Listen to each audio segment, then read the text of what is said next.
Hoje a gente vai ter esse tempo de encargo de falar sobre casais, uma mensagem de encorajamento para nós. Nós dependemos completamente do Senhor, né? Amém? Vamos ter mais uma palavra de oração, né?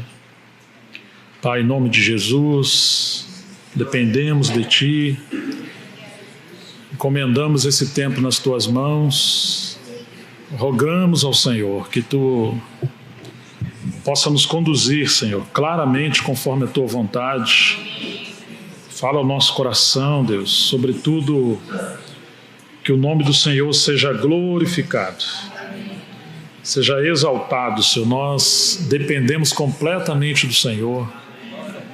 O Senhor conhece a necessidade de cada um de nós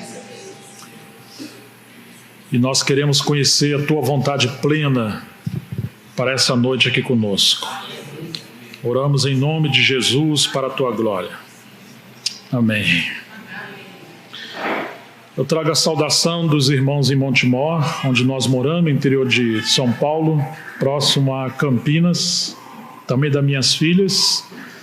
Eu e Mira temos 3 filhas, a caçula está com 22 anos, é uma escadinha, 22, 23 e 24.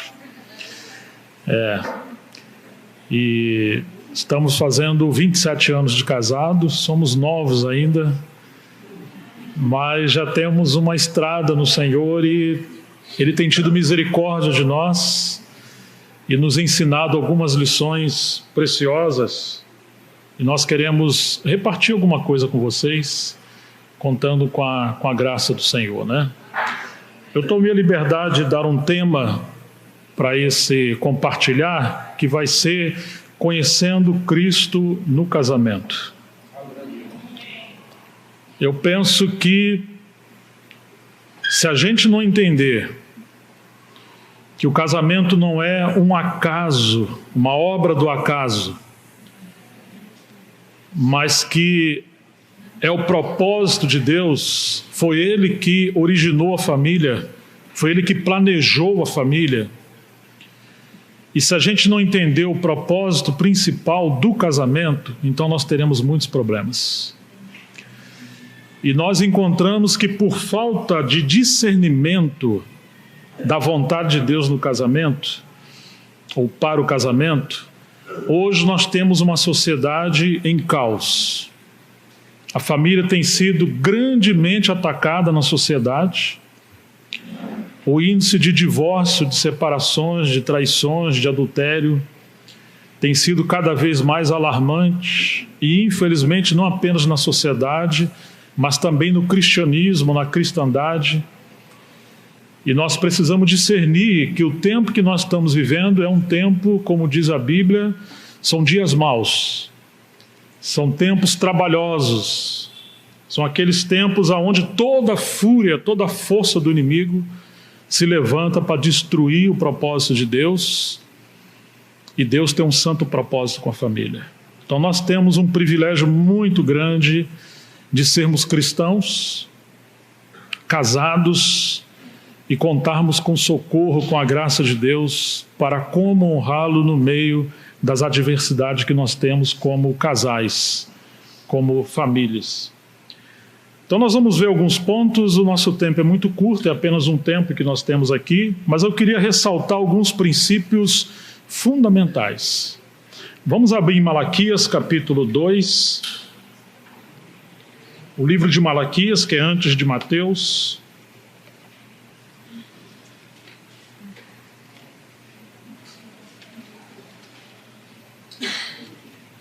Versículo 14.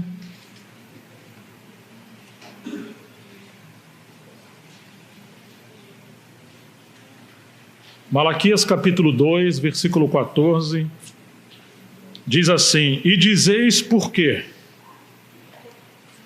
Porque o Senhor foi testemunha entre ti e a mulher da tua mocidade, com a qual foste desleal, sendo ela a tua companheira e a mulher da tua aliança. Malaquias 2, 14. Versículo 16. Porque o Senhor, o Deus de Israel, diz que odeia o divórcio E aquele que encobre a violência com a sua roupa, diz o Senhor dos Exércitos, portanto, guardai-vos em vosso espírito e não sejais desleais.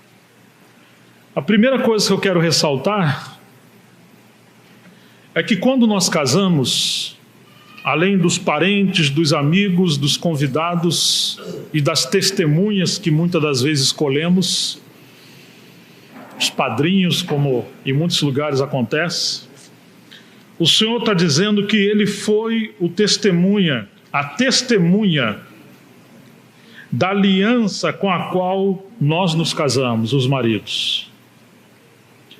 E esse é um texto muito importante, porque nesse período, depois que o povo vieram de Babilônia, voltaram a Jerusalém, eles aprenderam os costumes das terras dos gentios, e eles estavam separando das suas mulheres e procurando outras mulheres. E na verdade existia poligamia, alguns queriam ter várias mulheres. E nesse contexto o Senhor está ressaltando que as pessoas tratavam essa questão de casamento, de família, apenas diante dos homens, se estamos satisfeitos com o nosso casamento ou não. E como padrão do mundo, você tem que ser feliz a qualquer custo. E quando o casamento às vezes não vai bem, a tendência do mundo é se separar e arrumar alguém diferente. Que lamentável que os ídolos do mundo, os atores, os grandes astros, eles trocam de cônjuge como se estivessem trocando de carro ou de roupa. E que pena que às vezes as crianças, os nossos filhos e muitos irmãos que ainda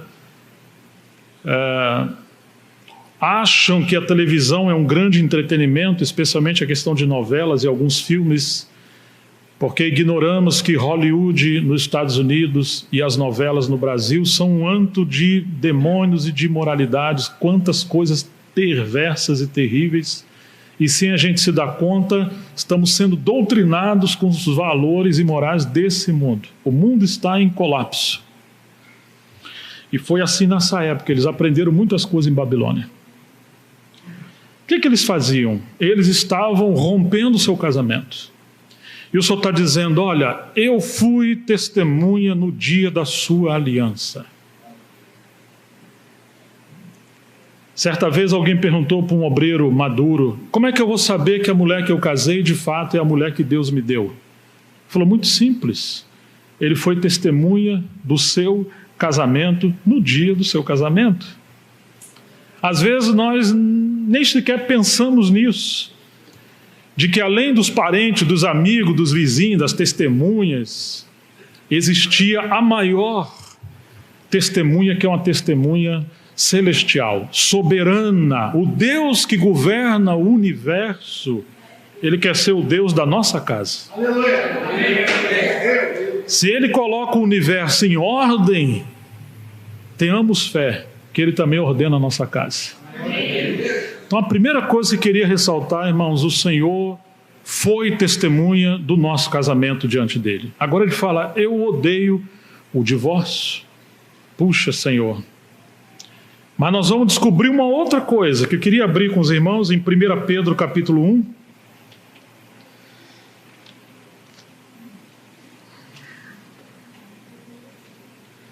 Primeira epístola de Pedro, o capítulo 1, versículo 18, que nos diz: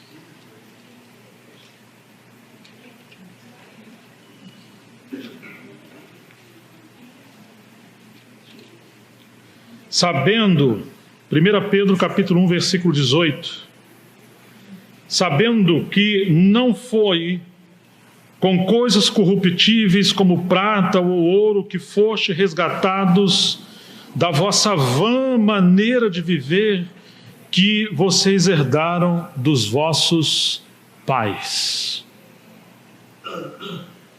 Você está vendo o que está escrito na Bíblia? Os nossos pais nos deixaram uma herança.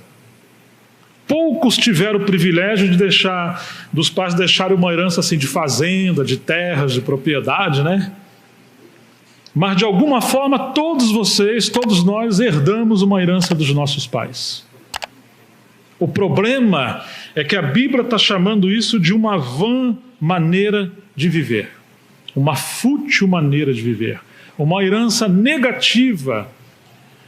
Pedro está se referindo àqueles que não conheceram o Senhor, foram criados numa cultura pagã, e agora, quando creram em Cristo, vieram pela fé, caminhar no Evangelho, eles foram comprados, versículo 19 diz que eles foram comprados com o precioso sangue de Cristo, em relação à salvação. Mas a herança que nós recebemos dos nossos pais são muitos princípios, muitos costumes, muitas maneiras que infelizmente não eram pautados pelos princípios de Deus na sua santa palavra. Em outras palavras, irmãos, nenhum de nós fomos preparados para o casamento. Você colocaria o seu filho para fazer uma cirurgia com alguém que se diz um médico, que não estudou cerca de 5 anos na medicina, numa faculdade, fez uma pós-graduação, especialização? Se você perguntasse, você é um bom médico? Ele falou, olha, mais ou menos. Você não daria seu filho. Imagine se ele fez todo o curso de universidade, mas ele só tirava a média, 5. Se a nota é de 1 a 10, só tirava 5. Vamos dizer assim, é meio médico. Você teria liberdade de dar seu filho para uma cirurgia? Não. Você viajaria num avião que o piloto não tivesse concluído o seu curso, não fosse devidamente capacitado, preparado, estudado para isso? Não. Até num carro que vamos dirigir, a pessoa tem que ser treinada, fez curso, tem um mínimo de preparo. Oh, irmãos, em tudo nós fomos preparados. Ou pelo menos em quase tudo que vamos fazer na vida. Mas, infelizmente, nós nos casamos sem sermos preparados para o casamento. E pior, nós herdamos uma vã maneira de viver. E pelo incrível que pareça, ainda que a Bíblia diz, deixará o homem seu pai e sua mãe, unir-se-á a sua mulher, e os dois serão uma só carne. Muitos dos homens não deixaram seus pais e mãe. Mas mesmo quando deixaram seus pais e mães e vão viver em outro lugar, nós não entendemos isso. Mas psicologicamente nós trazemos os sogros para dentro da nossa casa. Nós vivemos por muitos anos com nossos pais, então nós herdamos muitas coisas na nossa mente, no subconsciente, nos nossos costumes. Aquele filho que não honrava a mãe, você acha que ele vai honrar a esposa? Ou aquela esposa que não honrava os seus pais, você acha que ela vai honrar o marido? E quantas manias nós herdamos dos nossos pais. E agora nós nos casamos e estamos na fé. Parece-me, numa liberdade que eu vou falar, parece-me que Deus tem 2 armadilhas para você e para mim: casamento e igreja. Todos nós queremos casar para ser feliz. E todos nós procuramos uma assembleia de irmãos para congregar. Opa, agora eu achei aqui uma igreja, vamos dizer assim, que rapaz, parece que aqui está muito bom. No começo, as coisas são assim.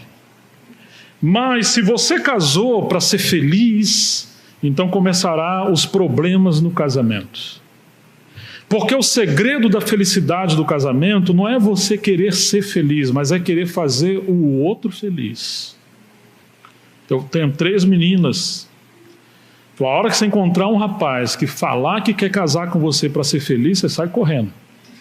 E eu tinha um Rottweiler lá em casa, se eu estiver perto eu solto em cima. Porque o mundo é assim, ele quer que o universo gire em torno dele.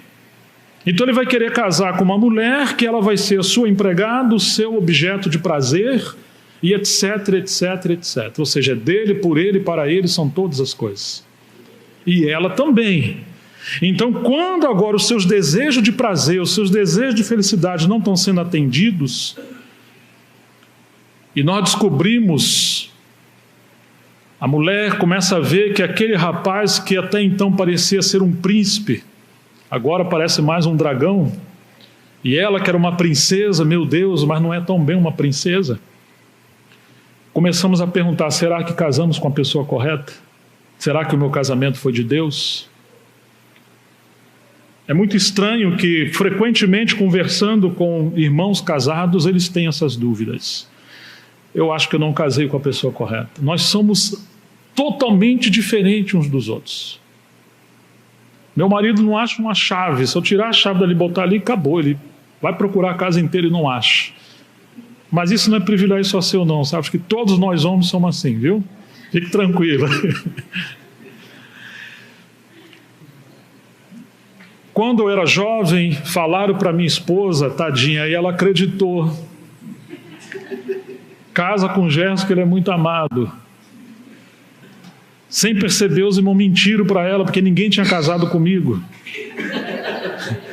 Eu poderia ser um amado irmão, mas amado esposo, não. E eu também acreditava que era uma pessoa muito amada. E também falaram que ela era uma pessoa muito querida, que eu deveria casar com ela. Nós nos casamos muito cedo.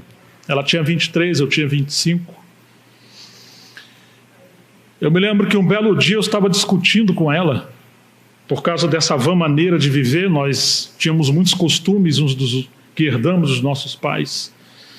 E eu queria que ela mudasse algumas atitudes dela. A gente não se entendia em algumas coisas. Até então eu achava que era uma pessoa muito amada, mas eu não sabia que eu era muito machista e legalista. Eu só fui descobrir depois que me casei. Ou seja, o casamento também é um instrumento que Deus usa para revelar vários aspectos interiores de nossa vida que nós não conhecemos. Nós só vamos conhecer quando estivermos vivendo uma vida a dois. E quando eu estava discutindo com ela, ela ficou em silêncio.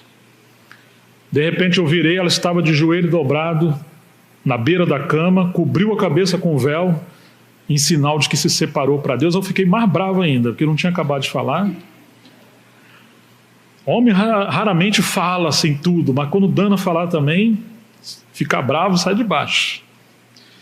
E quando eu fui abrir a boca para falar com ela, o Senhor falou comigo, que antes dela ser a minha esposa, ela era filha dele. Quase falou assim, e aí, vai encarar? E aquilo acabou comigo.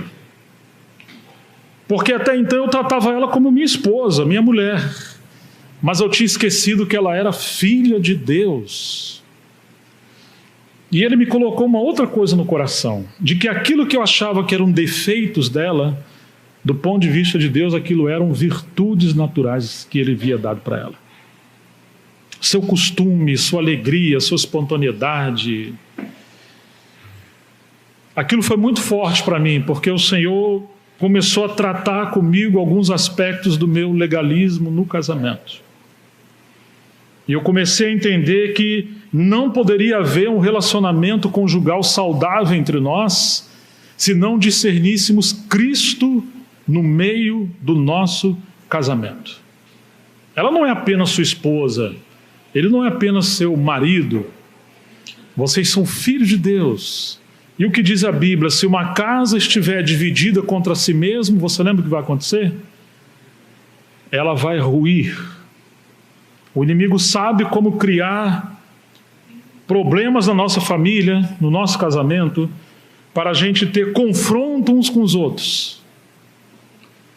Aquilo que é diferente entre nós, que deveria servir para nos complementar, nós entendemos que aquilo ali são debilidades de oposição e começamos a lutar um com o outro em relação àquilo. E, na verdade, essas diferenças entre nós de comportamento, de pensamento, de gosto, de personalidade, são meios que Deus usa para complementar o casamento, mas também são meios que Deus usa para nos transformar. Oh, irmãos e irmãs, precisamos ver que antes de você querer ser feliz, entender que o casamento é um instrumento, é uma instituição de Deus para nos transformar à imagem do seu Filho. Não pensa que você casou com a mulher errada ou que você casou com um homem errado. Nossa, mas ele é um cabeção. Pois é, mas você precisa desse cabeção. Ou você precisa dessa esposa. Porque Deus fez assim no meio da adversidade, porque a obra dele é te transformar na imagem de Cristo. E agora nós vamos parar de lutar uns com os outros e orar para compreender com a graça de Deus como lidar com essas adversidades, porque nós estamos num processo de transição. Já viram quando a rua, às vezes tem uma placa, está cheia de buracos, os carros têm que passar com dificuldade, assim, desculpe-nos, estamos em obras. Vocês já viram, né? De vez em quando a gente deveria colocar uma camiseta, desculpe-nos os transtornos, né? Estamos em obra, nós estamos em obra. Deus está trabalhando conosco. E Ele usa primeiramente e acima de tudo o casamento. Ah, irmãos, como nós precisamos ver que o Senhor está trabalhando conosco no meio do casamento, no meio da adversidade. Nós, quando somos imaturos, valorizamos coisas que não devemos valorizar tanto. Somos tão superficiais.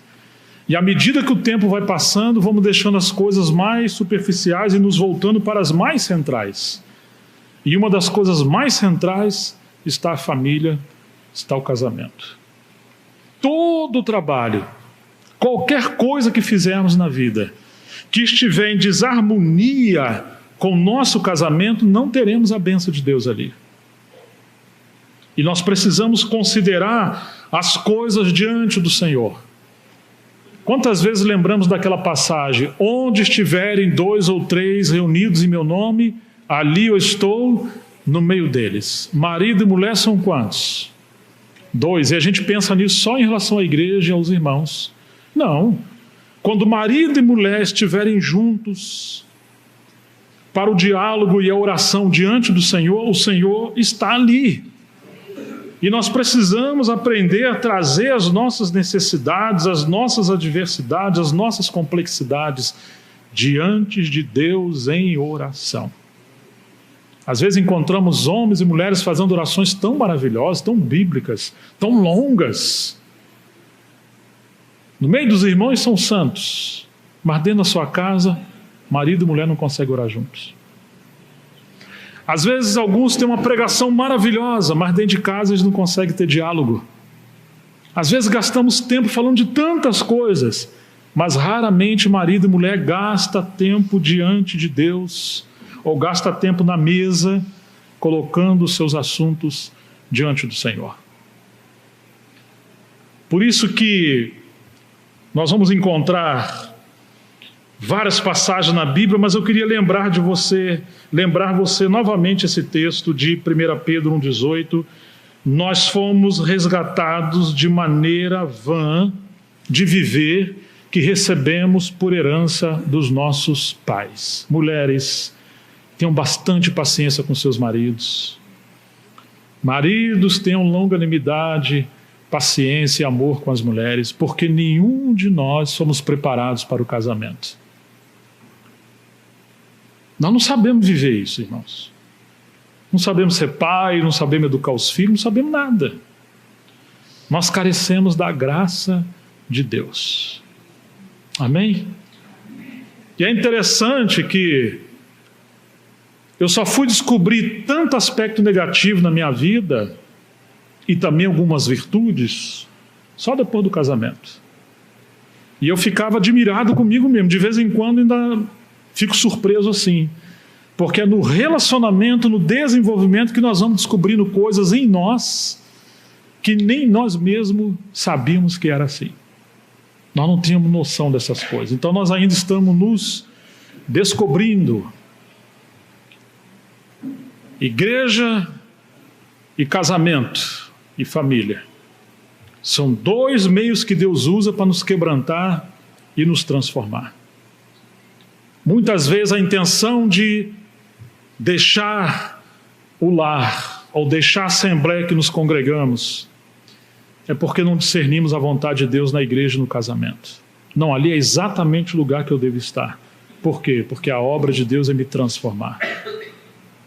E nós vamos desonrar muito o Senhor se nós não entendermos o propósito dele no casamento, na família. Nós vamos lutar contra o Senhor. Muitos problemas nós vamos ter por quebrarmos princípios da palavra de Deus, e às vezes o Senhor vai ter que nos permitir tantas adversidades até a gente se sujeitar e orar: Senhor, cumpre a tua vontade. Que pena, né? Alguns casam e querem viver como se fossem solteiros, seja mulher ou sejam homens. Nós ainda temos algumas manias que queremos trazer para dentro da nossa casa. Só que nós agora somos pessoas casadas. Em Colossenses capítulo 3,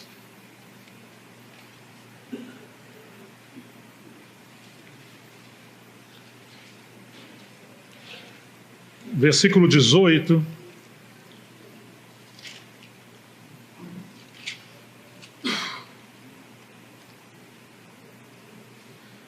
nos diz assim, Colossenses 3, 18 e 19: Vós mulheres, estáis sujeitas aos vossos próprios maridos, como convém no Senhor. Vós, marido, amai as vossas mulheres e não vos irriteis contra ela. Não trateis as mulheres com amargura. Paulo fala disso em outras cartas, especialmente aos Efésios. Mas olha o que ele está falando aqui para nós. Que a maior dificuldade, provavelmente, para uma mulher é se sujeitar ao seu marido. E a maior dificuldade, provavelmente, do marido é não ficar irritado contra a sua esposa. É não ficar amargurado. Com os irmãos nós somos tão longânimos, os maridos. Mas com as esposas e os filhos, nosso pavio é muito curto. Estão vendo, irmãos? E o casamento é um meio do Senhor mudar. Mas a única maneira da esposa se sujeitar ao marido é quando ela entende que ela precisa fazer isso no Senhor. Por um lado, ela está se sujeitando ao Senhor quando ela se sujeita ao marido. Não é porque o marido é bom, mas porque essa é a vontade de Deus, isso é um princípio de Deus. E por outro lado, a maior dificuldade do marido em não amar a mulher, e agora o Senhor está falando para nós, marido, ame as vossas mulheres.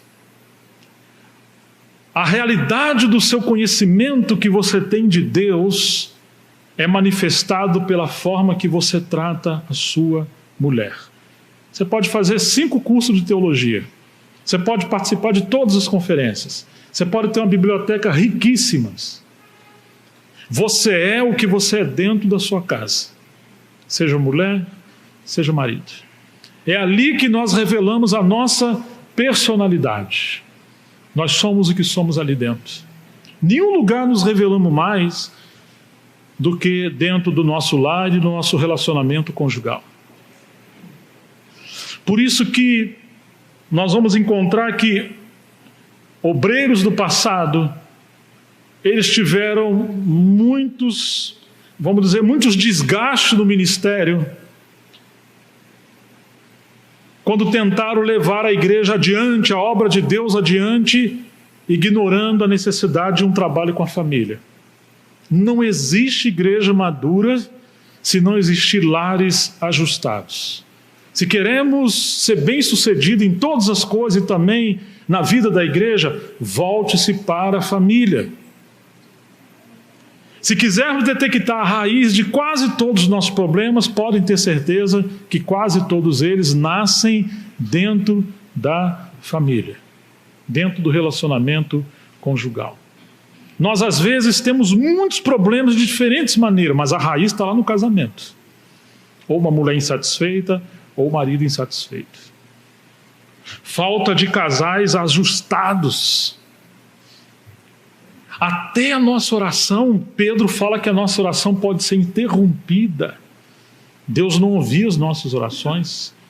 Se o marido não estiver convivendo com a mulher, com discernimento e sabedoria no lar, dando honra à esposa como vaso mais fraco. E as orações passam a ser interrompidas. Que adianta querer ser um grande homem de Deus se isso não começar dentro da nossa casa? Paulo disse que a glória do marido, o que é? Ou a glória de um homem? Seu cartão de crédito, seu carro, sua casa, sua carreira profissional, seu ministério? Não.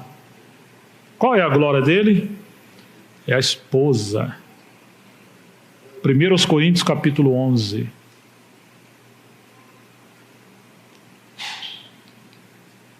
Você quer conhecer um homem bem-sucedido? Não olhe para ele.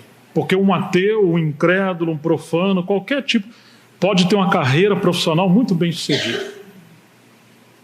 Mas um homem, segundo o coração de Deus, é um homem aprovado na sua casa. Olhe para a esposa dele. Se a esposa é uma mulher satisfeita em Deus e no seu casamento, provavelmente você tem um bom marido dentro do seu lar. Vocês querem achar essa passagem de Coríntios, né? Estou vendo todo mundo mexendo na Bíblia. Talvez os maridos vão pensar, rapaz, o irmão arrumou um problema para mim agora. 1 Coríntios capítulo 11, quando vai dizer que a mulher é a glória do marido. Vamos ver aqui.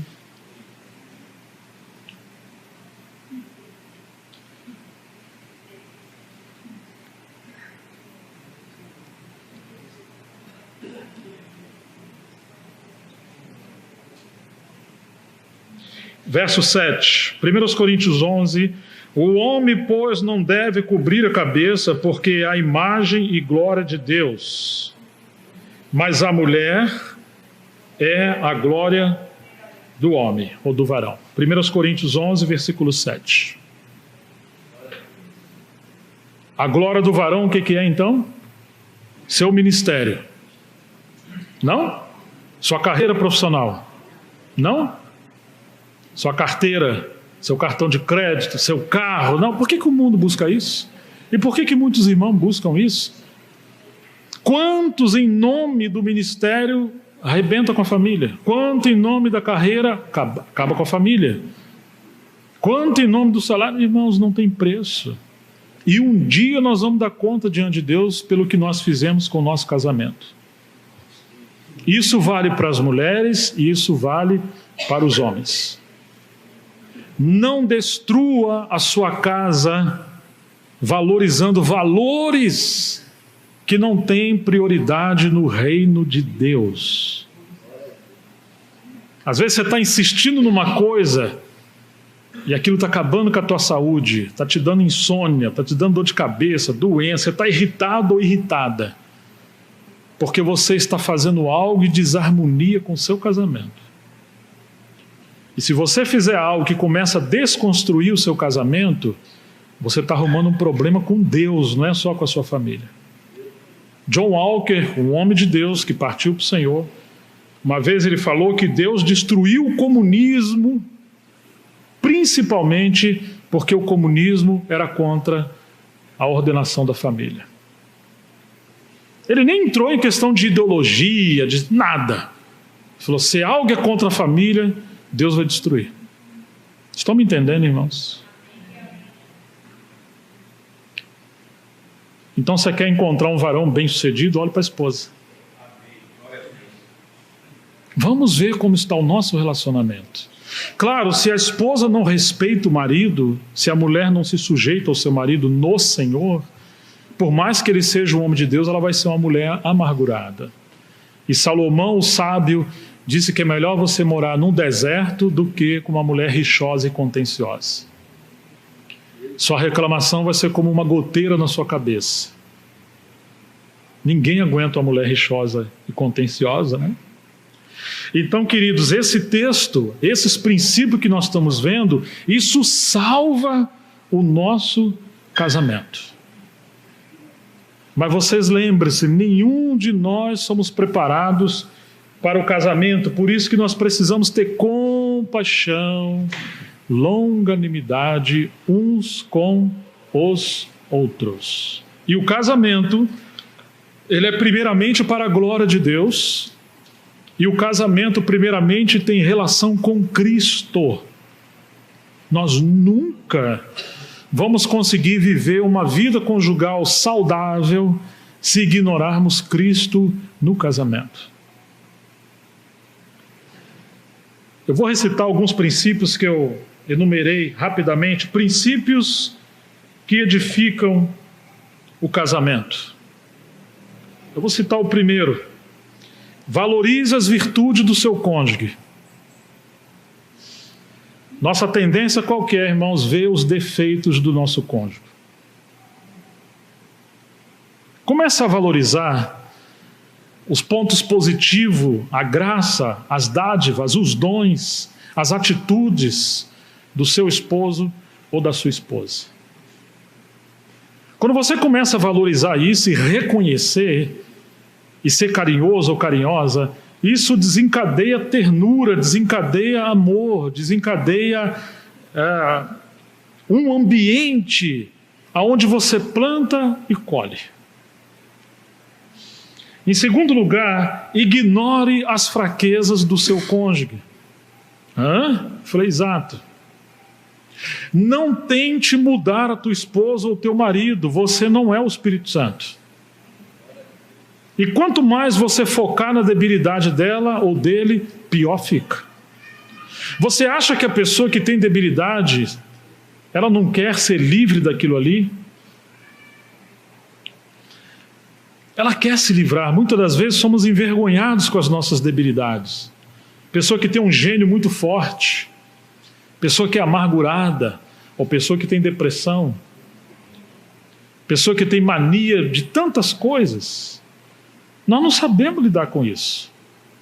Mas quando você fica ali, martelando naquele mesmo lugar, isso gera um caos tão grande, porque nem mesmo a pessoa sabe lidar com isso. É muito interessante que quando ministramos graça, valorizando as virtudes uns dos outros, essas debilidades começam a ser cobertas pela graça de Deus. Certa vez, eu considerando essa questão, o Senhor me fez lembrar essa passagem de Efésios, capítulo 5, que eu sei que todo mundo conhece. Mas vamos olhar uma coisa aqui.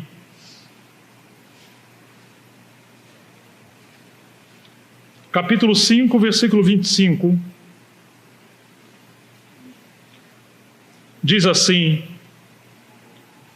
Vós, marido, amai vossas mulheres, como também Cristo amou a igreja e a si mesmo se entregou por ela para purificar ou santificar, purificando-a com a lavagem de água pela palavra. Muito interessante que a maioria enfatiza, que o marido é a cabeça da mulher, verso 23, e a mulher deve se sujeitar a ele. Ok, isso também é verdade. Mas como é que Cristo foi cabeça da igreja? Como é que Cristo deu a vida pela igreja? O que ele fez? Morreu. A maneira do marido ser cabeça na sua casa só tem uma. Não é se ele manda, não é se ele é forte, é se ele morre. Morre para o seu orgulho, morre para esse coronel que às vezes vive dentro de nós, morre para a tirania, morre para o controle, morre para a manipulação. Nós achamos que liderança tem a ver com controle. Não. Liderança tem a ver com proteção, com condução. Liderança tem a ver com serviço. Liderança tem a ver com salvar a vida do cônjuge. Todos nós, à semelhança de uma mulher, éramos como meretrizes, perdidos. Sabe como é que Jesus deu a vida por nós? Ele morreu. E quando ele morreu, furaram a sua costela, não foi? E o que saiu da sua costela? Sangue e água. Muitas das vezes as debilidades da esposa continuam ali, sabe por quê? Os maridos não estão aceitando ser furados pela espada do Espírito, que é a palavra.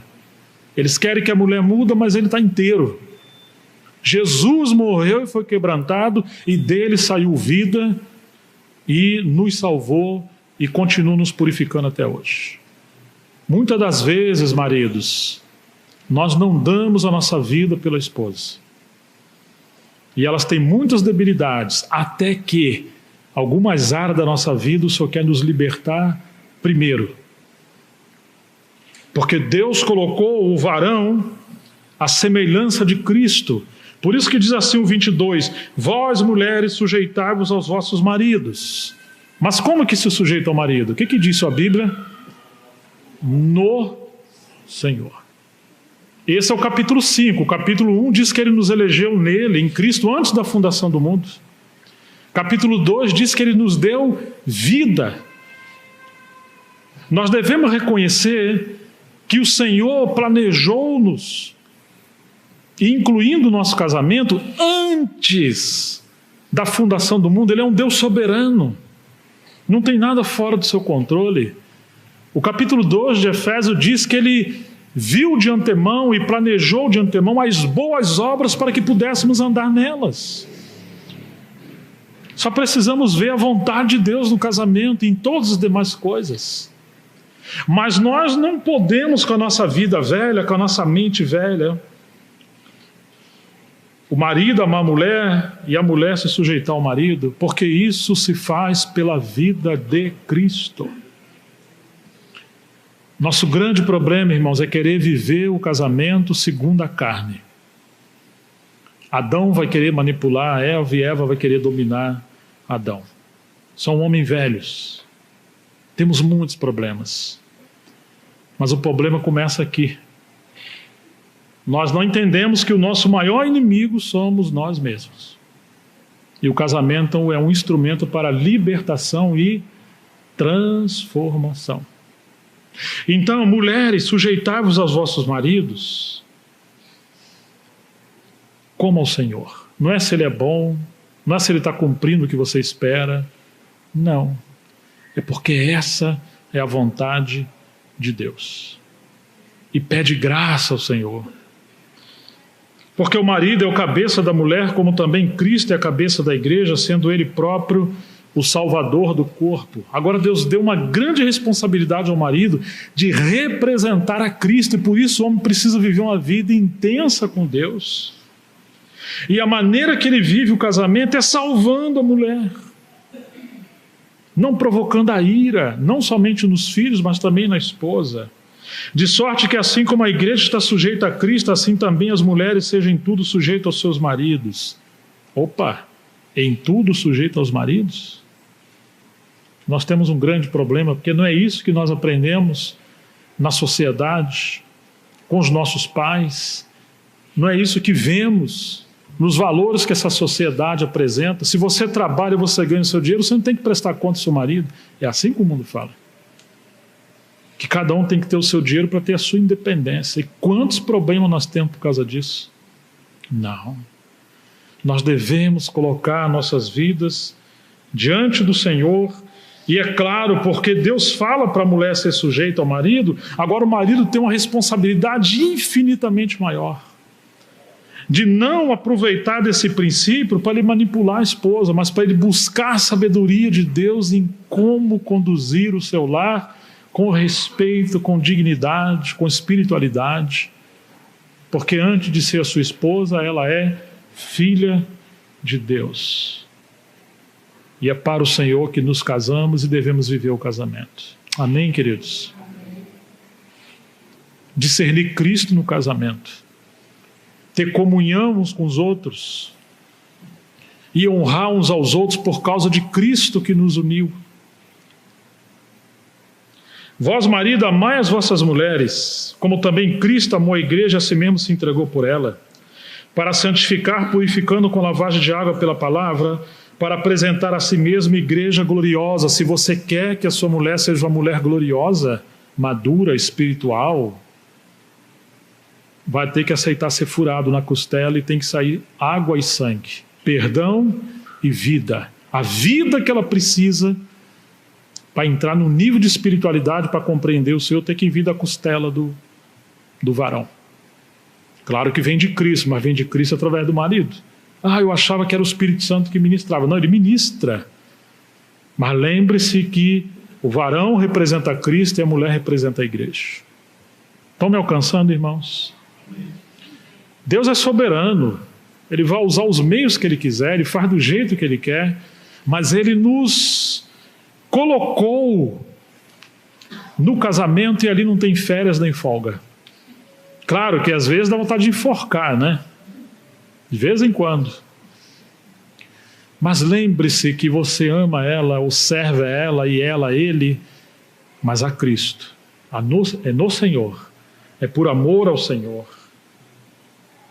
Assim devem os maridos amar suas próprias mulheres. Interessante, né? Amar suas próprias mulheres, porque com os outros, com as outras, irmãos, irmãs, patrão, patroa, nós somos tão carinhosos, tão corteses, tão educados, né? Tem encontrado irmãos que às vezes chegam no restaurante, vem uma garçonete, ô minha querida, tudo bem? Fala, mas eu não vi você chamando a sua esposa de querida. Oi, meu bem, meu bem? Então nós às vezes somos assim. Mas aqui diz assim, assim devem os maridos amar as suas próprias mulheres. Estão vendo, irmãos? Como é que o Espírito Santo faz conosco? Que não passa nada, né? Está tudo aqui, ó. Como a seus próprios corpos. Quem ama a sua mulher, ama-se a si mesmo, porque nunca ninguém odiou a sua própria carne, antes a alimenta e a sustenta, como também o Senhor o faz à igreja. Agora o marido sustenta e alimenta pela oração, pela comunhão, pela palavra, em todas as coisas. Se falta vida, se falta ajuste, essa é a função do marido. Mas hoje na sociedade nós temos inversões de valores e infelizmente isso está na igreja. Em muitos lugares as mulheres são mais espirituais que os homens. As mulheres não querem governar na sua casa. Mas às vezes se elas tirarem a mão de algumas coisas, a casa cai. Homens que foram mimados pelas suas mães e hoje não sabem fazer nada. São meio homem, meio banana. Falta liderança, irmãos. Às vezes até para trocar um chuveiro tem que pagar um eletricista. Como não se viu isso, cara? O homem não tem ferramenta em casa. Eu venho de uma outra geração, né? Hoje tem chamado marido de aluguel, né? Não tem problema você contratar um caso de eletricista, fazer. É diferente. Mas marido de aluguel, o que significa? Meu homem não vale nada, meu marido, e eu tenho que chamar um homem aqui em casa para fazer as coisas que ele não faz, cara. Ele sabe ver futebol, televisão, filme. Mas não vale nada. Uma vez, eu cheguei numa cidade, e aí fui visitar um bairro, e cheguei na casa de uns irmãos pela primeira vez. E o dono da casa, eu vi que ele estava meio irritado com a esposa dele, não sabia por quê. Nunca tinha ido na casa deles. Era muito distante, era um outro estado. Eu falei assim, irmão, imagina, é só imagina, tá? Que você acha que a tua mulher está dando lugar ao diabo, ela não quer reunião na sua casa, ela inclusive está escondendo o leite para você não fazer um chocolate depois para servir os irmãos na reunião. Imagine que a tua mulher não está bem na comunhão com você, não te serve como mulher, e você acha que ela está dando lugar ao diabo, você está bravo com ela. Porém, imagine que tem um cano quebrado embaixo da sua cana, ela pingando água há uns 2, 3 meses. E você não conserta, mas você sai para servir os irmãos, você faz tudo pelos irmãos. E aí ela entrou num acordo que enquanto você não resolver esse negócio do cano, ela não tem paz para ter reunião na casa dela. Quem está dando lugar ao diabo? É a sua mulher ou você? Eu falei, que é isso, irmão? Eu falei, não, é só uma ilustração, imagina. Eu fui embora. Pegamos o carro. Aí o celular tocou do irmão que estava dizendo, e eu ouvi, né? Ô, irmão, você não pode falar a vida da gente para um irmão estranho. Ele falou, mas que irmão estranho? Que vida da gente? Ô, eu estou com um cano quebrado embaixo da pia aqui. Faz 2 meses para 3. A mulher não quer reunião e esconde o leite para não fazer chocolate do jeito que o irmão falou. Fala, mas não fui eu não estou sabendo de nada.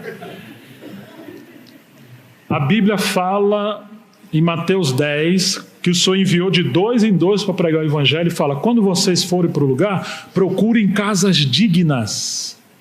E naquelas casas dignas vocês ficam ali para pregar o evangelho. Irmão, o evangelho não vai adiante porque a nossa casa está desordenada.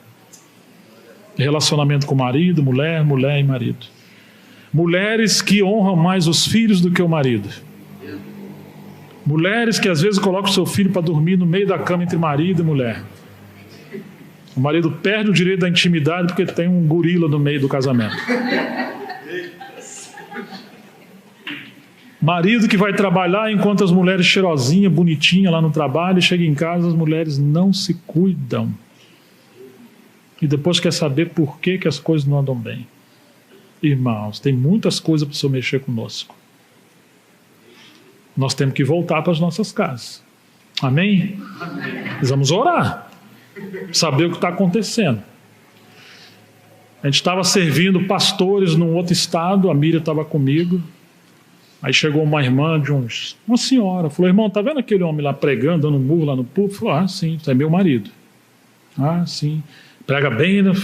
Tá fervoroso. Então, faz 6 meses que não tem festa no nosso barraco lá. Entendeu?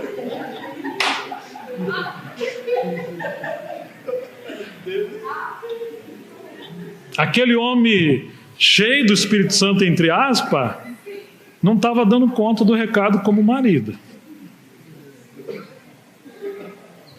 E o outro extremo é que o outro queria todo dia ter festa no barraco, mas já está com 50, quase 70 anos, não tem problema se tem saúde, né?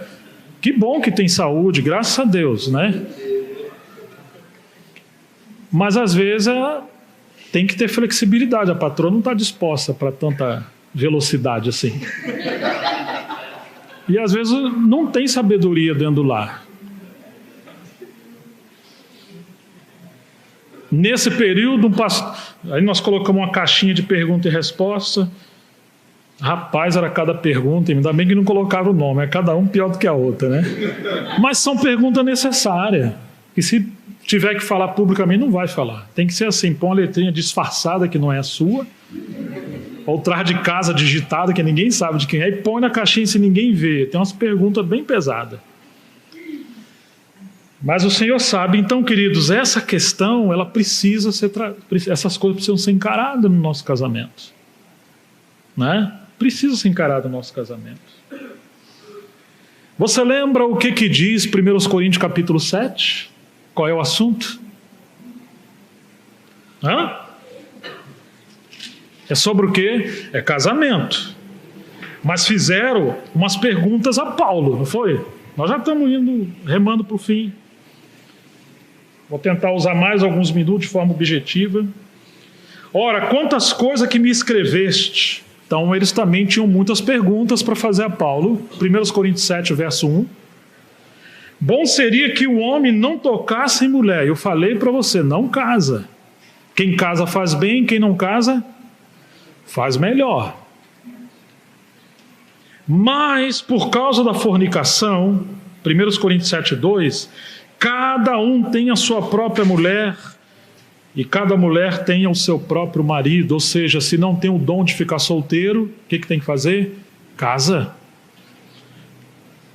E aí Paulo vai falar assim: o marido pague à mulher a devida benevolência e da mesma sorte a mulher pague a sua devida benevolência ao marido. O que você acha que é benevolência aqui? Fazer um pudim domingo? Um macarrão com frango? Você acha que é isso? Não é, irmãos. Vocês sabem o que é, né? Ele está falando da vida sexual saudável. Que infelizmente para muitos isso é um tabu, mas isso é uma bênção que Deus colocou no casamento para ser desfrutado por marido e mulher. Do homem servir a esposa servir ao marido. A mulher não tem poder sobre o seu próprio corpo. Que conversa é essa? que enquanto você não comprar aquilo, nós não vamos ter mais intimidade. Aquela desculpa, está todo dia com dor de cabeça. Está indisposta. Eu sei que existem problemas. Eu sei que existe debilidade da saúde. Mas, irmãos, muitas das vezes nós defraudamos o direito do cônjuge como uma forma de manipular, seja o marido a mulher ou a mulher ao marido. Marido e mulher têm que cuidar da sua saúde para você dar conta do recado e ser bem-sucedido na sua vida íntima. Eu me lembro que nesse encontro de pastores, um irmão mais velho, o pastor falou assim: irmão, tem um irmão aqui que se acidentou e ele ficou com deficiências no corpo dele, as pernas não funcionam, e ele, para dar conta do recado na sua vida sexual, ele toma uma cachaçinha bem pouquinho com um galho lá do Nordeste, lá que o sujeito vira um furacão. Mas é uma pinguinha. Eu estava pensando em pedir ele para parar, porque crente não deve beber.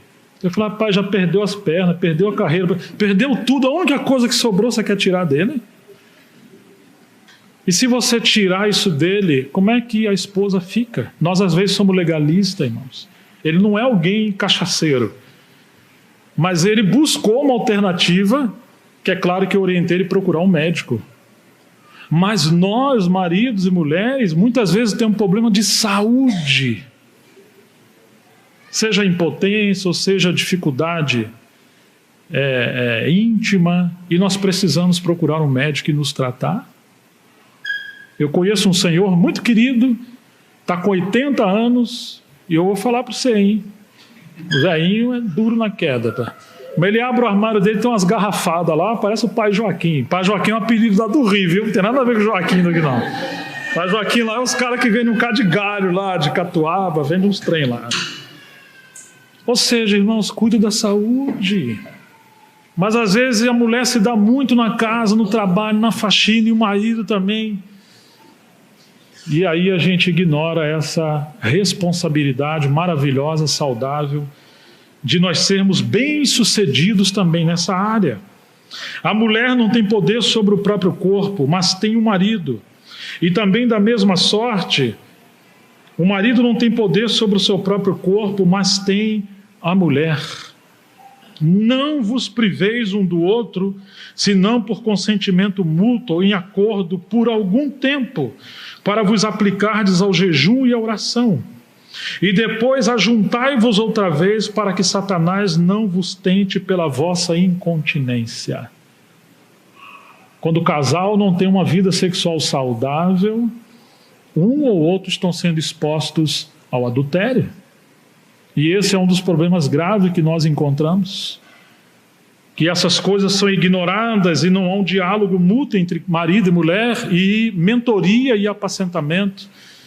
E às vezes muitos problemas que nós temos, a raiz está aqui.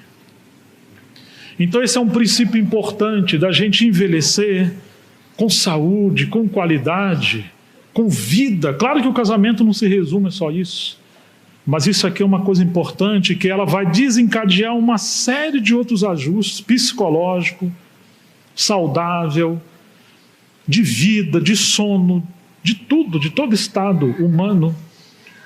O Senhor colocou esse aspecto da vida íntima como um princípio, que isso também representa a nossa vida como Cristo e a igreja, marido e mulher.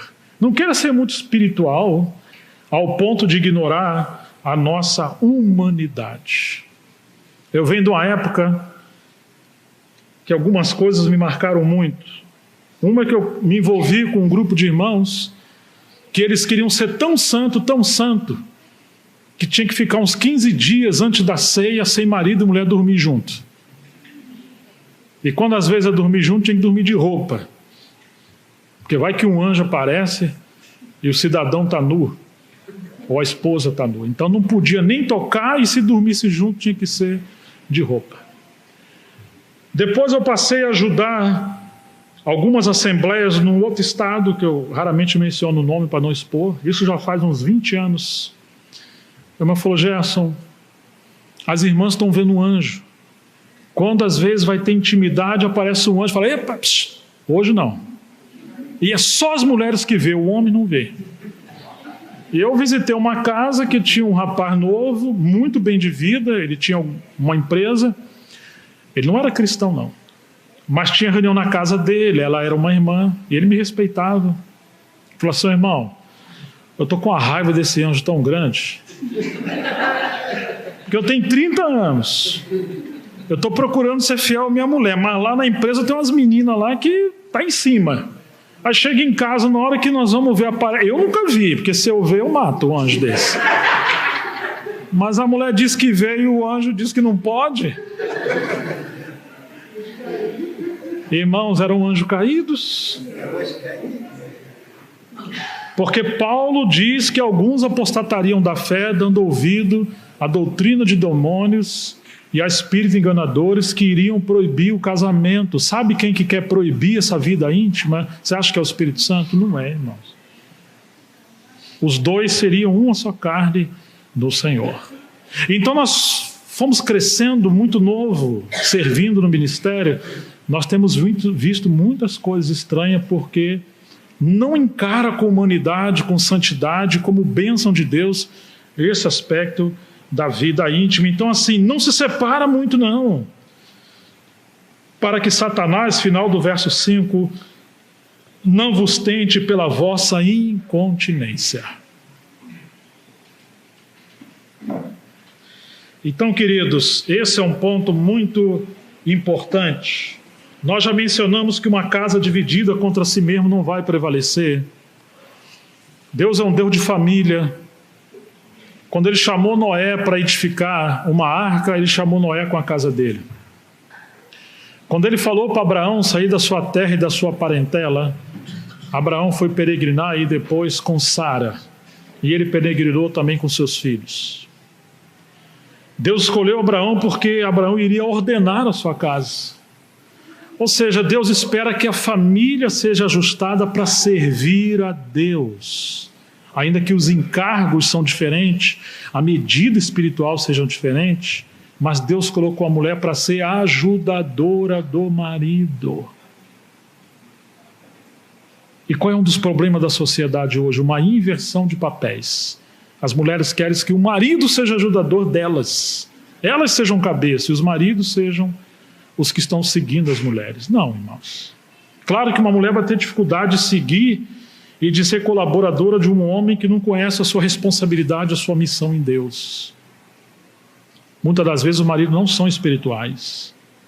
Mas nós precisamos crer que o Espírito Santo quer ajustar a nossa família.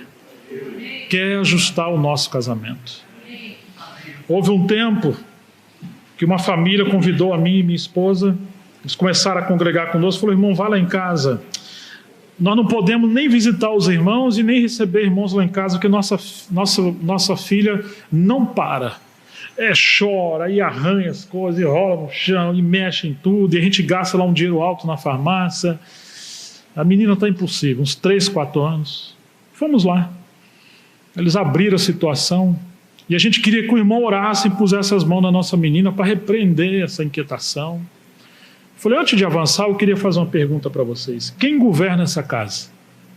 Ele parou, falou: mas como assim quem governa essa casa? Falei: então eu vou perguntar de outra maneira. As decisões que vocês vão tomar na família giram em torno de quem?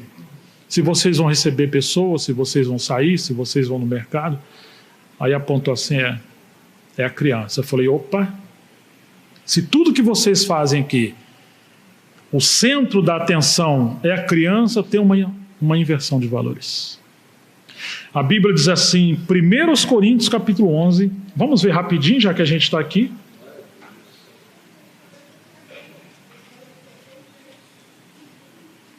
Sede meus imitadores, como também eu de Cristo.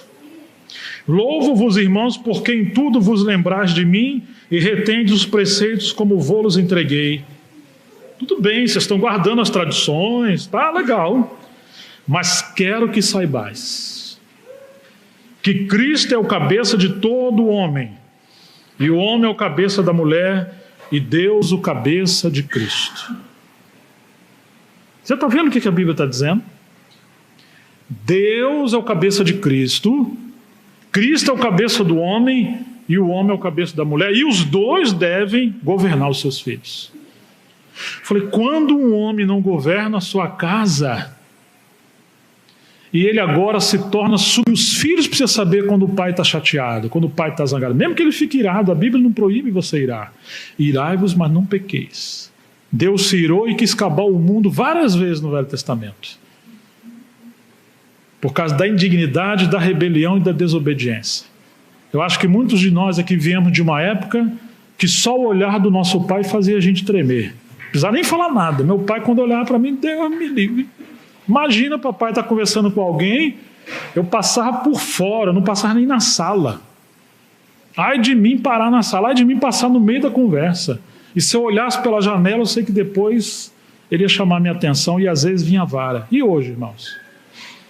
Hoje os pais falam várias vezes com seus filhos, é um tempo difícil, muito difícil. Os pais têm que dar um celular, alguma coisa para subornar os filhos. Se meu filhinho obedecer, eu prometo que eu... Não, você está subornando seus filhos, falta de autoridade, falta de oração, falta de ser um homem sério, uma mulher séria. E às vezes a mulher entra na frente dos filhos para ser advogada dos filhos e quebra a autoridade dos pais. Trata isso lá no quarto. Bem, eu acho que você exagerou, você foi duro, você falou, mas fala com ele lá no quarto, não fala na frente dos seus filhos, você vai quebrar a autoridade do marido. Há muitas pesquisas na área da sociologia. Os filhos que não são corrigidos pelos pais são filhos fracos, melancólicos e deprimentes. E eles acabam entendendo que seus pais não os amam. Muito índice de suicídio, de depressão, vem lá do berço. Os filhos mais amados são os filhos que os pais amam, e quando você corrige, ele entende que você protege, que você cuida. Teve alguém que foi para a cadeira elétrica nos Estados Unidos certa vez, ganhou pena de morte, o último desejo dele foi ver a mãe. E quando a mãe foi ver, ele pediu para dar um beijo na mãe. Quando a mãe colocou o seu rosto, ele agarrou o rosto dela e mordeu de querer arrancar o pedaço. Falou, eu estou morrendo, mas isso aqui é para a senhora lembrar que se a senhora tivesse me corrigido com vara quando eu era criança, eu não tinha cometido tantas coisas erradas que eu cometi. Porque não foi corrigido, eu não consegui mais controlar esse ímpeto mau que eu tenho. Claro que ele não pode botar a culpa sobre a mãe, mas esse é um princípio. Então hoje, irmãos, quantos problemas nos lares, porque o centro são os filhos. Às vezes os maridos e mulheres vivem tanto para os filhos que quando os filhos casam, eles dois não sabem nem viver juntos, porque eles não cultivaram vida junto. Desde pequeno, nossas filhas nós criamos assim, olha, seu pai está saindo com a sua mãe.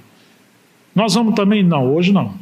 Mas por que não? Porque hoje é só eu e ela. Onde nós vamos? Não vou falar. Filho não tem que saber de tudo, tem hora que você tem que botar limite. Eu vou também. Primeira vez que a minha menininha do meio estava na padaria, viu uma criança se jogar no chão, fez birra, a mãe foi lá e comprou um doce. Aí minha filha viu aquilo, chegou em casa, quis fazer birra, eu peguei o cinto e dei umas lambadas. Falei, você quer chorar? Você quer um motivo para chorar? O pai vai dar, e deu umas 3 lambadas. Nunca mais fez pirraça. E quando começar a falar, você quer um motivo para chorar? Ué, não está doente, já comeu, está saudável, por que você vai chorar? Não está doendo. Então tem muita família manipulada pelos filhos. Muitos casais com problemas, porque as mães são advogadas dos filhos, ou os pais não têm tempo para dialogar com os filhos, e aí só vai tentar resolver os problemas em casa com ira, quando já estourou como um vulcão em erupção. Irmãos, me lembro que quando sentamos uma vez com as nossas meninas, hoje é uma reunião de família, vocês podem falar tudo que vocês quiserem. Aí minha filha olhou, não vai ter retaliação? Não vai ter? Não, pode falar tudo, pai. Olha, pai, pode falar. Pai, eu acho que o senhor é muito duro naquele dia e tal. Eu falei, é mesmo, pai, aquele dia. E elas estavam certas. E aquela reunião foi até umas 3, 4 horas da manhã, todos nós choramos, nos arrependemos e oramos. Precisamos abrir o coração uns com os outros. Ter um ambiente de família. Um dia eu peguei minha nega, botei no meu colo, falei, bem, fala tudo que eu faço que te irrita, que te chateia, que te perturba, que te deixa... Ela olhou, o que aconteceu com esse homem? Está vendo um anjo? O que está... Não apareceu anjo não, minha filha. Eu estou querendo acertar a vida com Deus, né? Já que no braço o negócio não está resolvendo, então... Não, pode falar, não vai ter problema. Ela começou a falar, irmãos, era tudo coisa que eu achava que estava fazendo o melhor possível. E não estava. Depois ela falou assim, agora você fala para mim. Eu olhei, pode falar. Eu falei, olha, essa atitude sua, esse comportamento, essa teimosia, isso. Não dá, filho, isso aqui tem... E nós reconhecemos que tinha área em nossa vida que nós sabíamos que estávamos errados. E a gente não dava nome ao nosso pecado, não tratava na raiz do problema. Quando nós falamos a verdade em amor, que tinha área na nossa vida que nós não conseguimos nos libertar, passamos a orar e respeitar uns aos outros. Muitas dessas áreas o Senhor foi nos lavando, nos limpando. Algumas coisas que achávamos que aquilo era um grande problema, na verdade não era. Éramos nós que éramos, digamos, exigentes demais um com o outro. E as coisas foram superadas. Várias dessas coisas foram superadas. É claro que ainda hoje nós estamos aprendendo grandes lições. Eu quero terminar com um versículo, 1 Coríntios capítulo 10, versículo 31. Portanto, quer comais, quer bebais, ou façais qualquer outra coisa, fazei tudo para a glória de Deus. Amados irmãos e irmãs, considere diante do Senhor, no seu casamento, todas as coisas que um discordam com o outro, todas as coisas que seguramos, que insistimos. Vá diante de Deus, pergunta para Ele, isso aqui realmente é para a glória de Deus que eu estou fazendo? Ou isso aqui é uma teimosia, um orgulho, uma vaidade minha? E às vezes são coisas boas, mas nós temos que abrir mão dos nossos interesses, cada um, para cuidar do interesse do outro. A vida do casamento é uma vida de dar a vida um pelo outro. E só há felicidade quando você passa a focar a felicidade do outro. A felicidade de um homem se dá quando ele esquece da sua própria felicidade. E ele passa a viver para fazer Deus feliz, no sentido de agradar a Deus e agradar as pessoas que Deus colocou vinculadas conosco, a esposa, o marido, os filhos e os irmãos. O egoísmo, ele é a raiz das maiores tragédias da nossa vida. Então, queridos irmãos, nós terminamos por aqui. Como eu falei, é só um tempo, mas eu espero que tenhamos tocado em pontos que, pelo menos, o Espírito Santo possa levar para a gente confrontar nossa consciência. E olha, se quer um conselho, gaste tempo no diálogo, gaste tempo conversando, tome café demorado, saia junto, ande junto, caminhe junto, faça o máximo que puder para estar juntos. Volte a brincar, volte a seduzir no bom sentido, a paquerar, volte a surpreender a sua esposa e o seu marido. No dia que eu estava falando para pastores, eu falei assim, irmãos, tem marido que nunca saiu com a mulher, nunca foi num shopping, nunca pegou um cinema. Alguém gritou lá, glória a Deus! Ele achou que eu estava elogiando o marido que nunca saiu com a mulher, né? Como é isso, irmãos? Paulo diz, tudo é vosso, né? Seja a vida, seja a morte, seja o mundo. O mundo é nosso. Desde que o mundo não nos domine, não nos governe.